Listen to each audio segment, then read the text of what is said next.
नमस्कार, आप देख रहे हैं चर्चा द ट्रुथ। मेरा नाम है नेहा शुक्ला और चर्चा द ट्रुथ के इस एपिसोड में हम बात करने जा रहे हैं भारत जोड़ो यात्री से।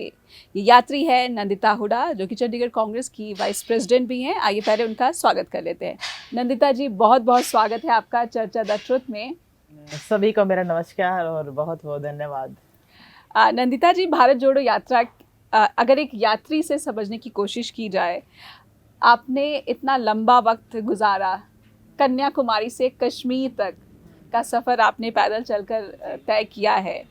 एक सामाजिक कार्यकर्ता के रूप में आप इस यात्रा के ज़रिए सबसे बड़ी बात देश के बारे में आपको क्या अनुभव हुआ? देख ली, ये जो यात्रा है इसका अनुभव मेरे लिए सच में बहुत अच्छा रहा।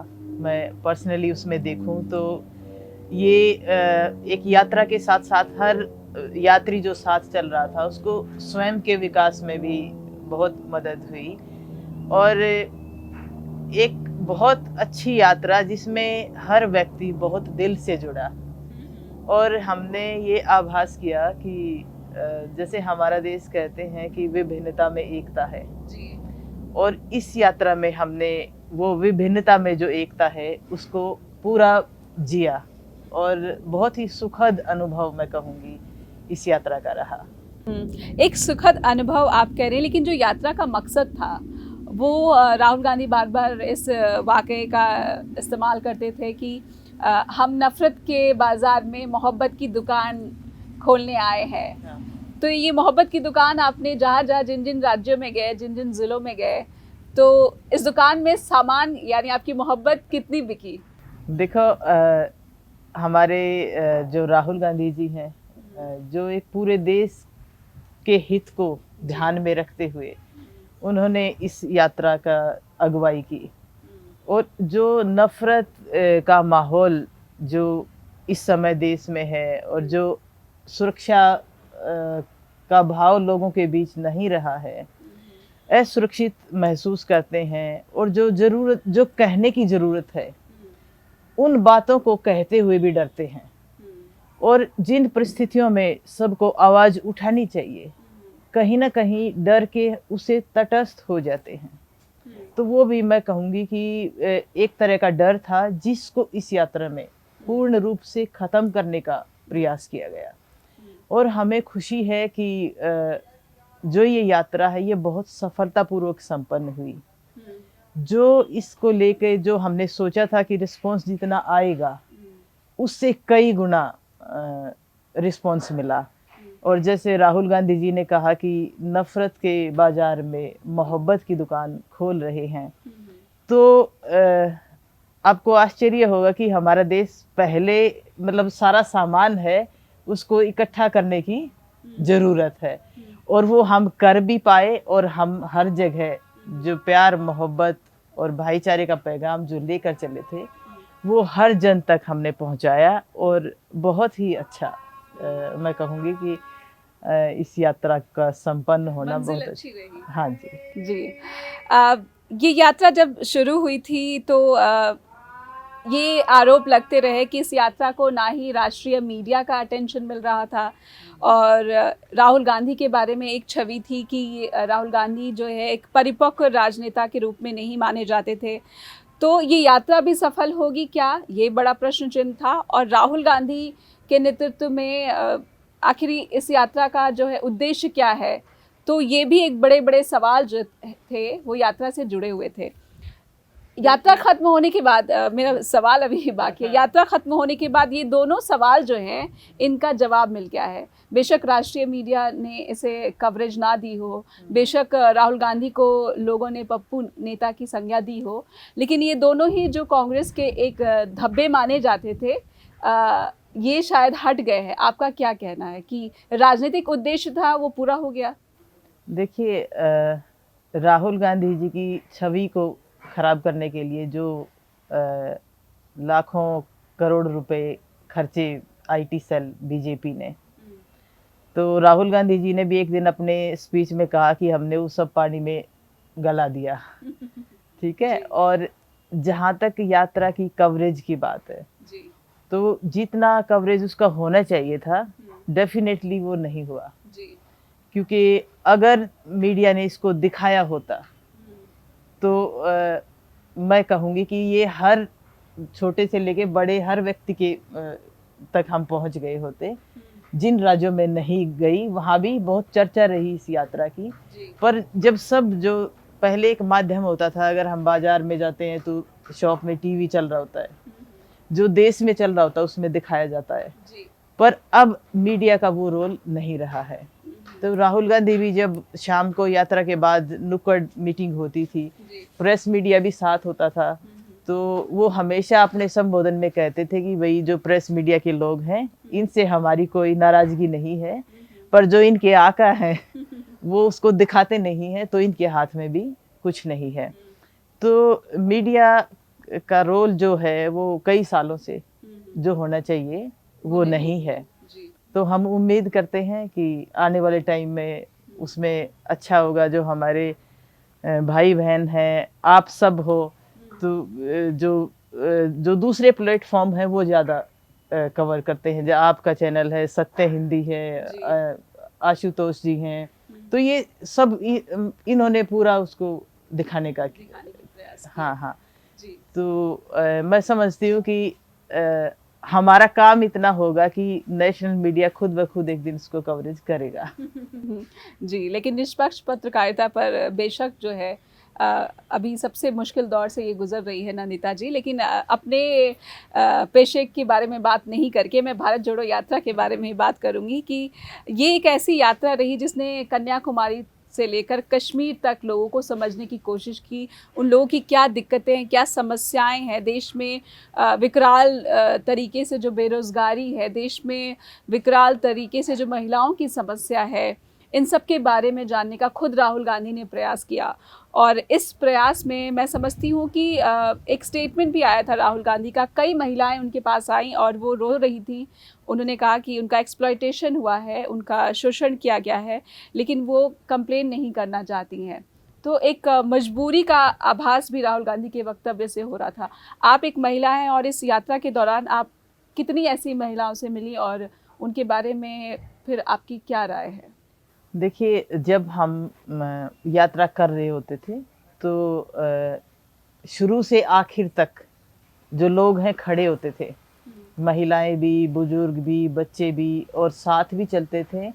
और जब हम महिलाओं में भी हर महिला चाहती है कि उसका बच्चा रोजगार पे हो, उसके पास नौकरी हो।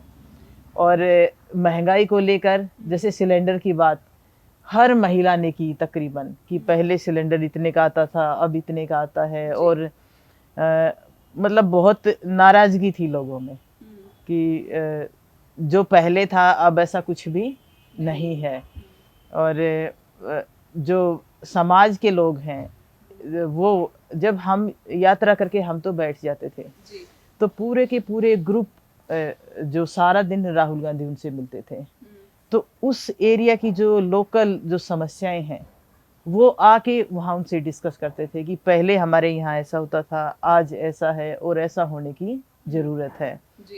तो अब जैसे ये फौज में भर्ती का ये निकाला था जो 4 साल के लिए है, अग्निवीर योजना, इस पे लोगों ने बहुत बात की। तो उसमें भी जो कर सकते हैं, जैसे राहुल गांधी जी उनको संबोधित करते हुए कहते थे कि भाई हम ये सब आपकी आवाज़ लोकसभा में उठाएंगे, इस बात को रखेंगे। पर क्योंकि ये जो सरकार है ये अध्यादेश की सरकार है और उतनी तरीके से बात को रखने नहीं दिया जाता है। हम रोज टीवी में देखते हैं इस विपक्ष की ही आवाज़ जो है ये कितनी बुलंद हो पाई है, ये भी समझूंगी नंदिता जी। लेकिन एक छोटा सा ब्रेक ले लेते हैं।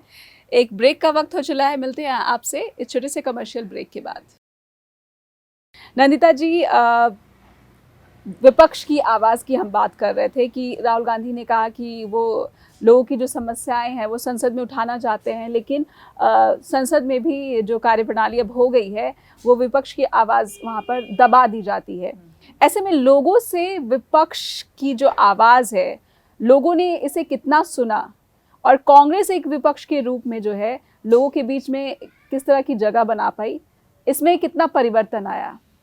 देखो, कांग्रेस जो है, मैं कहूँगी कि शुरू से ही आवाज़ बुलंद रही है। वो दिख नहीं पाता, एक तो मीडिया की वजह से, क्योंकि कवरेज नहीं मिलती है। नहीं तो आप थोड़ा भी याद करोगे तो राफेल डील को लेकर कितना बात हुई, और अडानी अंबानी को लेके पिछले 2 साल से कितनी आवाज़ उठाई जा रही है, और अब ये बातें सब एक-एक करके सच हो रही हैं। तो सिर्फ दिखाने का जो मीडिया का रोल है वो नहीं रहा। कांग्रेस हमेशा अपनी आवाज़ बुलंद करती रही है, और जो वर्तमान सरकार है, जो इसकी मंशा है, जो सोच है, वो लोकतंत्र की नहीं है। जो अपने इंडिपेंडेंट एजेंसीज हैं उनको दबा के अपने हिसाब से काम लेने का काम, और जो संविधान है हमारा, उसको एक तरह से धज्जियाँ उड़ाने का काम किया जा रहा है। तो ऐसे माहौल में बहुत डिफ़िकल्ट है अपनी आवाज़ को रखना। जब कोई लोकसभा में भी कोई बिल पास किया जाता तो ध्वनिमत से हो जाता है, और अभी जैसे जेपीसी के गठन की मांग करी जा रही है तो उसमें भी सदन को बंद कर दिया जाता है, पर उनको सुना नहीं जाता है। तो ऐसे में सिर्फ एक ही रास्ता था ये कि सबके साथ कम्युनिकेट भी किया जाए, और अपनी बात उनके साथ शेयर भी की जाए, और सबकी सुनी भी जाए, जिसके लिए राहुल गांधी जी की अगुवाई में ये भारत जोड़ो यात्रा निकली, और खुल के लोगों ने उनके साथ अपने सुख दुख साझे किए, और बहुत अच्छा कम्युनिकेशन मैं कहूँगी कि इस यात्रा में सबके साथ हो पाया है। जब हम भारत देश की बात करते हैं, और आपने जैसा कहा भी कि भिन्न भिन्न राज्य और भिन्न भिन्न भाषाएं, भिन्न भिन्न वेशभूषा, भिन्न भिन्न भोजन, खाद्य जो है उसके तरीके, खान पान के, तो भारत भिन्नता में एकजुटता का एक बेहतरीन नमूना है। पूरी दुनिया में इंडियन डेमोक्रेसी के बारे में बात की जाती है। ऐसे में बीजेपी का पिछले कुछ समय में जो भिन्न भिन्न राज्यों में बंटवारे की जो एक राजनीति है, उसे आप कितना उस राजनीति पर आघात पहुंचा पाए, उस पर उसको नुकसान पहुंचा पाए, कि जो सभी लोग हैं अपने जाति, धर्म, अपने समुदाय से हटकर सिर्फ और सिर्फ एक आम जन की जो समस्या है उस पर आगे आए? देखिए, ये जो जाति और धर्म है, इसका नाम लेके सिर्फ ये ही पार्टी सबसे ज़्यादा वो करती है, इसका यूज़ करती है, पोलराइजेशन करने का प्रयास किया जाता है धर्म के आधार पर, जाति के आधार पर, क्योंकि मनुस्मृति को मानने वाले लोग हैं। तो एक जो कांग्रेस की सोच है, जैसे वो है इक्वलिटी में। इक्वलिटी कैसे हो कि हर जगह जो गरीब आदमी है उसकी भी एक्सेस हो, उसके बच्चे भी अच्छे स्कूल में पढ़ पाएँ, अच्छी हेल्थ जो सुविधाएं हैं वो गरीब के बच्चे को भी वैसे ही मिले और अमीर को भी वैसे ही मिले। वो शिक्षा जो अमीर का बच्चा ले रहा है वो गरीब का भी बच्चा उसको अवेल कर पाए।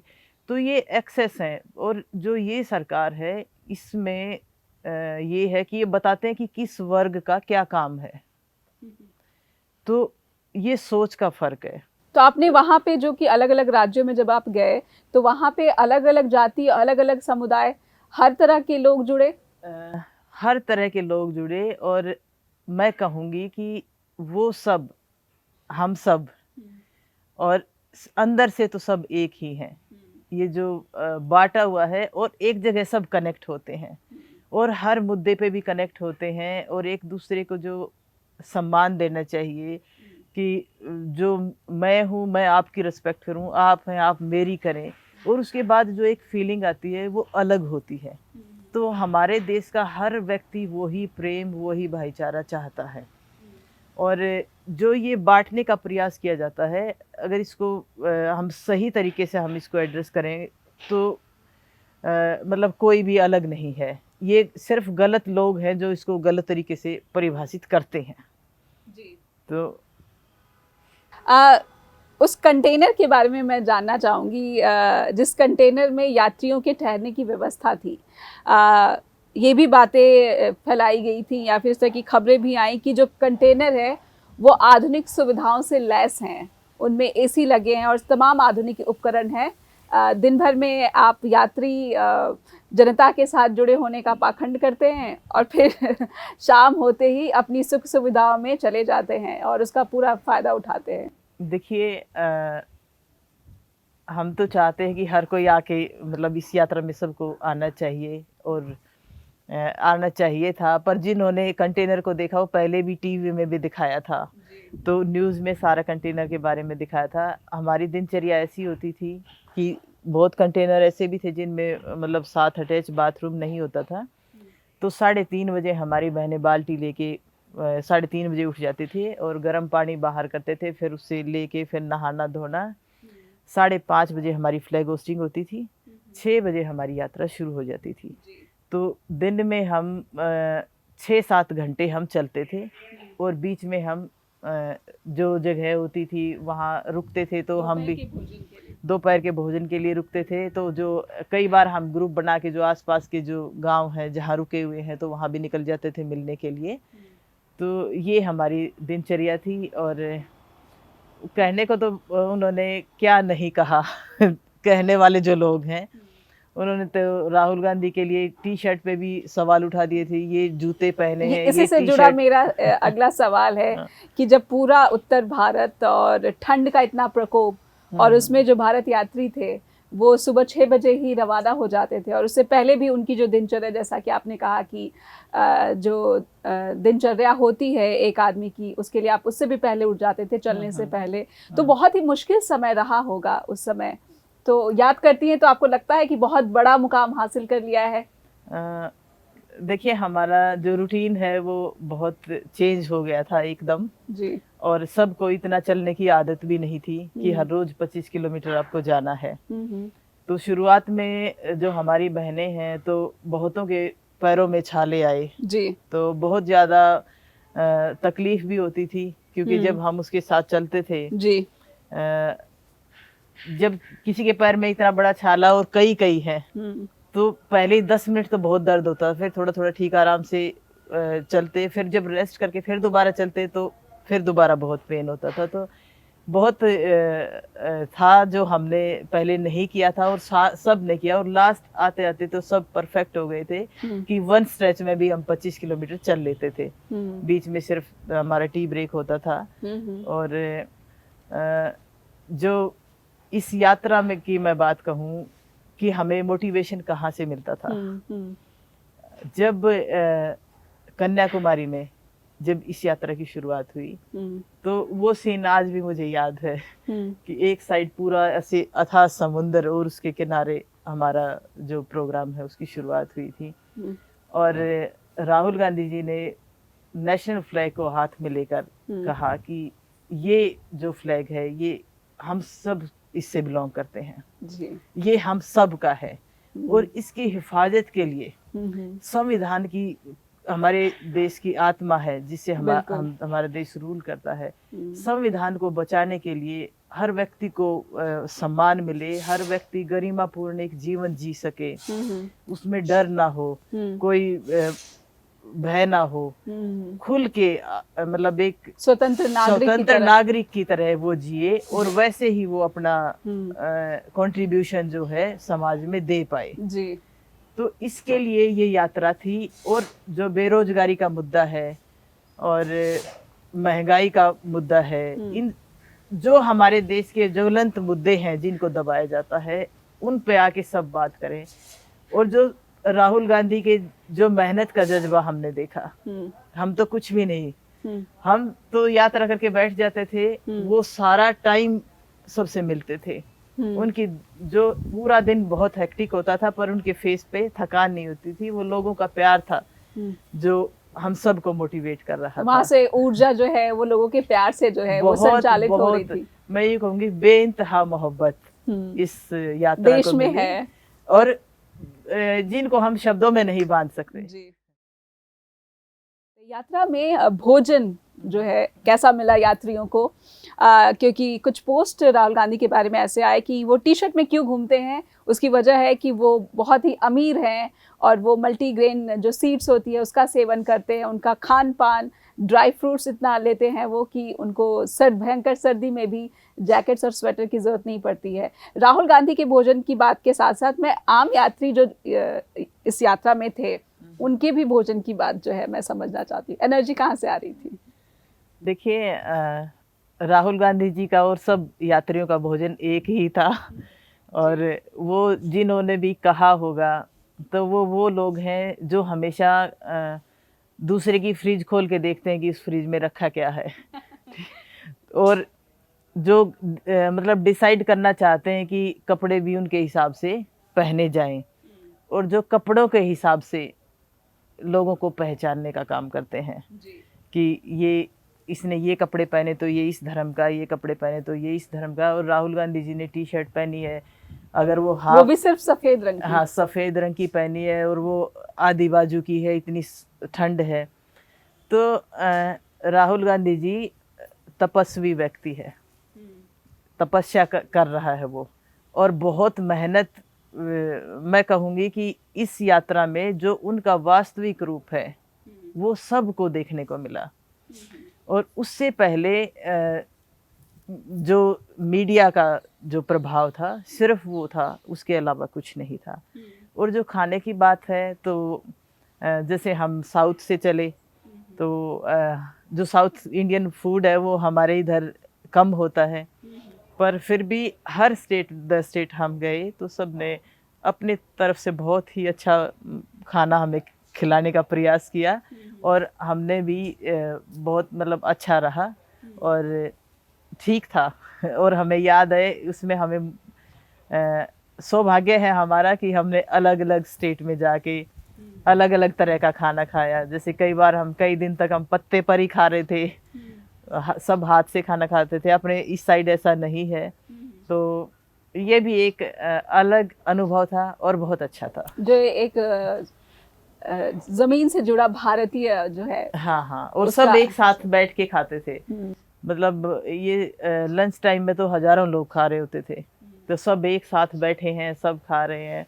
और मतलब वो एक आंदोलन की तरह जो है, ये तस्वीर जो आप बयां कर रही हैं वो एक किसी आंदोलन की जो रूपरेखा है वो। आप देखो, जब ये यात्रा चल रही होती थी तो अलग अलग ग्रुप और सब भारत माता की जय, वंदे मातरम और ये नारे लगाते हुए भारत जोड़ो, नफरत छोड़ो, भारत जोड़ो। कुछ गीत भी जो है वो लगातार भारत जोड़ो यात्री जो है, कन्याकुमारी से कश्मीर, भारत माँ की एक तस्वीर।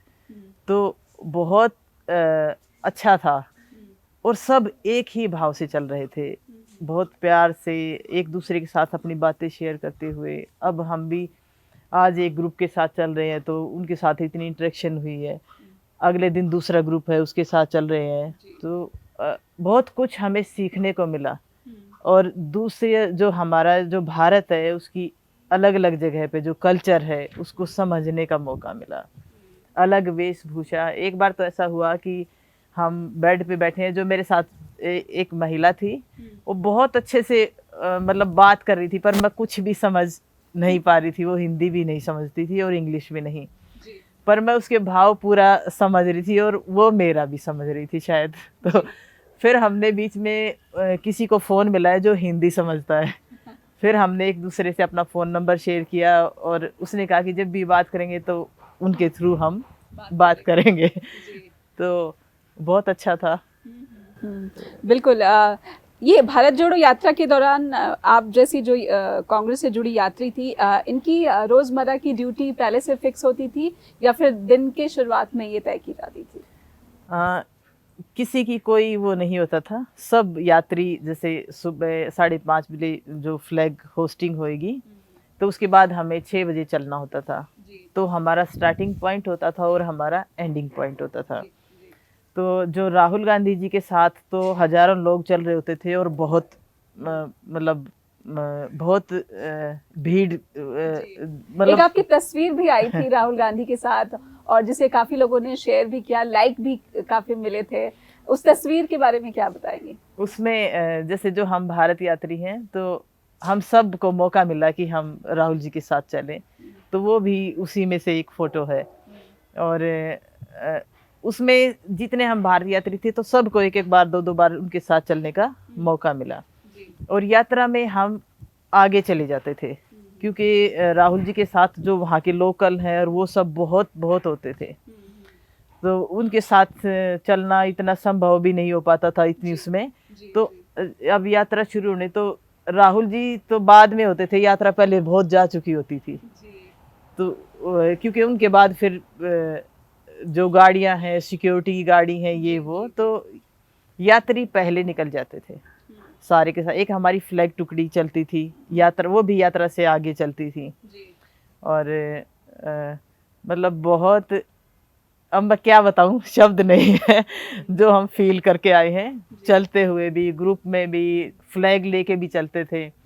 तो जो फ्लैग तो टुकड़ी भारत के बारे में आपकी बातों से ये एहसास हो रहा है कि भारत के बारे में जो एक छवि निकल कर आई है, ये भारत असल में वास्तविकता में बिल्कुल भिन्न है, जहाँ पर एक दूसरे के लिए प्यार है, एक दूसरे की भाषा के लिए सम्मान है, एक दूसरे की वेशभूषा, उनके खान पान के लिए सम्मान और प्यार है, सौहार्द है। लेकिन इसे अलग ही तरीके से जो है प्रस्तुत किया जा रहा है देश में, और कुछ जो सीमित वर्ग है उनके ज़रिए ये ज़्यादा फैलाया जा रहा है। लेकिन मैं समझना चाहूँगी, कश्मीर में जो यात्रा की जो मंजिल है, वो एक ऐसा दृश्य जहाँ पर भारी बर्फबारी हो रही है, और लेकिन फिर भी जो यात्री हैं वो उनका उल्लास, उनका उत्साह जो है देखते ही बनता है। शुरुआत में कश्मीर की बात को करूँगी। सुरक्षा घेरे में जो एक चूक हो गई थी, और खुद राहुल गांधी ने भी इस पर नाराज़गी जताई थी, जिसकी वजह से उनकी जो यात्रा है वो रोकनी पड़ी थी। इस बारे में आपका क्या अनुभव है? देखिए, तमिलनाडु से चली यात्रा और कश्मीर तक पहुंची, कन्याकुमारी से कश्मीर, तो प्रदेश दर प्रदेश बहुत मतलब प्यार मोहब्बत मिलता गया। और कश्मीर की मैं बात कहूँ तो बहुत लोग थे, और जब हम टनल के इस पार आए तो वहाँ पे सुरक्षा की व्यवस्था नहीं थी। इस कारण मतलब हमें थोड़ा सा वो उस समय ऐसा हुआ, तो राहुल जी ने भी कहा कि व्यवस्था नहीं थी, हमारे जो नेता हैं उन्होंने भी कहा कि व्यवस्था, और हमने खुद देखा तो उसमें उस जगह थोड़ा सा था। और अदरवाइज उसके बाद मैं कश्मीर के लोगों की बात करूं तो वो बहुत ज़्यादा मतलब लोग थे, और बहुत अपार जन समर्थन और बहुत प्यार मोहब्बत। हम भी उनके साथ, हमने भी फ़ोटो ली जो लोकल लोग हैं, और सबसे बातें भी करी। तो और बहुत अच्छा उनका रिस्पॉन्स और बहुत अच्छे भाव। कश्मीरी पंडितों की बात भी राहुल गांधी ने की, तो आपका वहाँ जिस भी कश्मीरी पंडित से बातचीत है, या फिर उसके बारे में आपकी कुछ यादें? देखो, जो कश्मीरी पंडितों को लेकर एक चिट्ठी भी लिखी है राहुल जी ने, और जो उन्होंने अपने दिल की बात शेयर की, और आगे आने वाले टाइम में तो राहुल जी भी उनसे वायदा करके आए हैं कि जब हमारा वो होगा तो हम आपको वही मतलब जो है माहौल, एक प्यार मोहब्बत का, वो आपको लौटाएंगे। नंदिता जी, आप क्योंकि भारत जोड़ो यात्रा एक अच्छे मोड़ पर समाप्त हो गई है, कांग्रेस जो है हाथ से हाथ जोड़ो कैंपेन शुरू कर रही है, इसमें भी क्या वही जज्बा जो है वो बरकरार रहेगा? क्योंकि ऐसा बार बार हुआ है कि कांग्रेस एक बार सामने आती है, फिर अचानक से पीछे चली जाती है, और वो ऊर्जा जो है वो फिर उतनी देर के लिए कहाँ रहती है। ये ऊर्जा बनी रहे, ये मिस हो जाता है। देखिए, अब हाथ से हाथ जोड़ो यात्रा अभी हम निकालेंगे, और जहाँ तक मैंने पहले भी कहा कि कांग्रेस के प्रयास में कोई कमी नहीं है, दिखाने का मीडिया का रोल जरा हमारे साथ नहीं है, तो इसलिए हम दिखा नहीं पाते। अभी कल भी अडानी को लेके ब्लॉक लेवल तक प्रोटेस्ट किए गए हैं, और दिल्ली में भी, यहाँ चंडीगढ़ में भी, हर जगह। तो जो मुद्दों की आवाज़ है वो कांग्रेस हमेशा उठाती रही है, और इस यात्रा ने जो पॉजिटिव मैं सोचती हूँ कि रिस्पॉन्स होना चाहिए, तो इस यात्रा में चलने वाले ये कांग्रेस की यात्रा बिल्कुल नहीं थी। जी। ये एक पूरे भारत के लिए ये यात्रा थी और उसमें अलग अलग वर्ग, अलग अलग पार्टियों के लोग भी आकर इस यात्रा को ज्वाइन किए, जो एक्टर हैं, खिलाड़ी हैं और मतलब जो प्रबुद्ध लोग हम कह सकते हैं, आरबीआई गवर्नर रघुराम राजन, तो मतलब सब आके इस यात्रा में चल के गए। और मैं आपको बताऊं, जैसे कई बार तो 30-30 लोग, जो बच्चे हैं, जो यूथ है, जो प्राइवेट सेक्टर में काम करते हैं, तो एक एक वीक की छुट्टी लेके आए कि हम एक वीक चलेंगे। तो इसमें सब ने ये लक्ष्य रखा कि ये यात्रा है तो हम इसमें 10 किलोमीटर चलना है, 20 किलोमीटर चलना है, 2 दिन चलना है, 10 दिन चलना है। तो लाखों लोगों ने इसमें पार्टिसिपेट किया। जब वो इसमें चल के गए हैं, सबको जान के गए हैं, तो डेफिनेटली वो देश हित में अब एक जगह इकट्ठे भी होंगे। जी। और जो ये यात्रा थी, राहुल गांधी जी ने इस यात्रा में सभी लोगों के दिल को जीता है। और जब मेरा मानना है कि जब हम किसी को दिल को जीत लेते हैं तो वो उसका और कुछ बचता नहीं, वो आपके साथ ही होता है। तो लोगों का ये प्यार स्नेह जो है, ये कांग्रेस के साथ भी आएगा। लेकिन ये हाथ से हाथ जोड़ो अभियान जो है, इसमें राहुल गांधी की एक चिट्ठी जो है जनता के नाम, इसे भी और इसकी बातों को भी जो है कांग्रेस के कार्यकर्ता और नेताओं पर ये जिम्मेदारी सौंपी गई है। हाँ हाँ, तो घर घर तक पहुंचाने का। जी, घर घर तक पहुंचाने का। हाँ, इस चिट्ठी की सबसे इम्पोर्टेंट बात क्या है आपके लिए? देखिए, सबसे इम्पोर्टेंट बात यही है कि आपसी और भाईचारा, एक दूसरे का सम्मान, उससे बड़ा कुछ भी नहीं है। और जो कोई भी बात हमें मतलब डर के, समाज में हमें भी हर रोज ये बात वहाँ यात्रा में सुनने को मिलता था कि डरो मत, जो सच्चाई है, सच्चाई के साथ खड़े रहना है। उसके लिए चाहे हमें कितना भी मतलब त्याग करना पड़े, पर देर है अंधेर नहीं है, अंततः जो जीत है वो सच्चाई की ही होती है। आप त्याग की बात कर रही हैं, लेकिन कांग्रेस का पिछले दिनों जो हाल रहा है, वो त्याग धीरे धीरे कांग्रेस में कम हो गया है। गुलाम नबी आज़ाद पार्टी छोड़ के गए तो पार्टी की बहुत किरकिरी हुई। राहुल गांधी का भी नाम उन्होंने अपने त्याग पत्र में इस तरह से उल्लेख किया कि उनके, राहुल गांधी के फैसले करने के तरीके पर भी जो है गंभीर प्रश्न उठे थे। और एक कयास ये भी लग रहे थे कि कश्मीर में हो सकता है गुलाम नबी आज़ाद की वापसी हो सके। तो ये कयासों का बाजार और कांग्रेस के त्याग और बलिदान, ये दोनों जो है अभी भी प्रश्न चिन्ह है इन पर। देखिए, मैं तो एक छोटी सी कार्यकर्ता हूँ, पर फिर भी जो मेरा भाव है वो कहूँगी कि गुलाम नबी आज़ाद के साथ जितने लोग गए थे, वो इस भारत जोड़ो यात्रा जब चल रही थी तो उन्होंने वापस आके ज्वाइन कर लिया है। जी। और ये सब का पर्सनल होता है कि क्या सोच है, पर मेरा मानना है कि जो कठिन समय होता है, जो जब ऐसी परिस्थितियां हैं कि जब हमें देश के लिए एकजुट होने की ज़रूरत है, तो सबको एक साथ आके ये लड़ाई लड़नी चाहिए। और बाकी सब नेताओं का अपना पर्सनल वो है। कांग्रेस के बारे में एक ये भी बात है जो सबसे ज़्यादा कांग्रेस के अगेंस्ट जाती है, कांग्रेस के खिलाफ जाती है, वो परिवारवाद की राजनीति का है। तो राहुल गांधी पर इसका साया रहा है शुरू से। तो आपको लगता है कि जब सोनिया गांधी आई, जब प्रियंका वाड्रा आई, यात्रा से जुड़ी, तो उसके बावजूद लोगों ने अपना स्नेह दिखाया, तो ये परिवारवाद का जो आरोप लगा आया है गांधी परिवार पर, ये लोगों ने अब इसे नज़रअंदाज करना शुरू कर दिया है? देखिए, सोनिया गांधी जी प्रधानमंत्री हो सकती थी, पर वो नहीं बनी। और पहले जब ये कहते थे कि जो कांग्रेस के अध्यक्ष हैं उसको लेके बहुत बातें करते थे, तो परिवारवाद कांग्रेस में नहीं है, बीजेपी में ज़्यादा हो चला है। तो और ये नेगेटिव, मतलब मैंने कभी, सबकी अपनी नेचर है, मैं इन चीज़ों में मैं बहुत कम पार्टिसिपेट करती हूँ, पर जो कांग्रेस है उसमें परिवारवाद नहीं है। और जो परिवारवाद, ऐसा परिवारवाद किसी और में आए तो आना भी चाहिए। ये परिवारवाद जो गांधी परिवार है, पंडित जवाहरलाल नेहरू हमारे देश के प्रथम प्रधानमंत्री, और जो आज़ादी की लड़ाई में जो सबसे ज़्यादा जो कंट्रीब्यूशन रहा था वो कांग्रेस पार्टी का रहा था, और जो उन्नति कांग्रेस के टाइम में जो हमारा देश बना है वो सिर्फ कांग्रेस की देन है। और अभी जो देश जो है नीचे जा रहा है, अभी जो कांग्रेस की भावना है वो चीज़ों को बनाने की है कि हमारे राष्ट्र को कैसे मजबूत बनाया जाए और कैसे साधन संसाधन बढ़ाए जाएं।